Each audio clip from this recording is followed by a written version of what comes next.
മുല്ലപ്പെരിയാർ എന്ന് പറയുന്ന വലിയ ജലബോംബ് നമ്മുടെ തലയ്ക്ക് മീതെ നിൽക്കുമ്പോൾ അതിന്റെ ഭീകരതയും അതിന്റെ തീവ്രതയും നമ്മെ ബോധ്യപ്പെടുത്തുവാൻ തക്കവണ്ണം ഇവിടുത്തെ രാഷ്ട്രീയ പാർട്ടികളും സംഘടനകളും അല്ലെങ്കിൽ നേതാക്കന്മാരുമൊക്കെ മുന്നിട്ടിറങ്ങുന്നു. ഇന്ന് ഗ്രീൻ മിഷൻ കേരള ഇവിടെ ഒരു ജനകീയ സദസ്സ് സംഘടിപ്പിച്ചിട്ടുണ്ടെങ്കിൽ ഇവിടെ സൂചിപ്പിക്കപ്പെട്ടതുപോലെ ബഹുമാനപ്പെട്ട ഷാജി സാറൊക്കെ പറഞ്ഞതുപോലെ 10,000 മടങ്ങ് ശക്തിയുള്ള വലിയൊരു ദുരന്തം ഇനി ഇവിടെ ഉണ്ടാകരുത് എന്നതിന്റെ സൂചനയായിട്ടാണ്.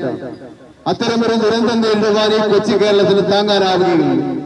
കേരളത്തെ രണ്ടായി പകത്തുകൊണ്ട് 50 ലക്ഷത്തിലധികം ആളുകളെ അറബിക്കടലിന്റെ ആഴങ്ങളിലേക്ക് കടത്തിവിടുവാൻ തക്കവണ്ണം ശേഷിയുള്ള ഒരു വലിയ ജലബോംബ് മുല്ലപ്പെരിയാർ എന്ന് പറയുന്ന ഡാം അത് തകർന്നാൽ ഉണ്ടാകുമെന്ന് യാഥാർത്ഥ്യം നമ്മൾ തിരിച്ചറിയണം. ഇതിന് ശാശ്വതമായ ഒരു പരിഹാരം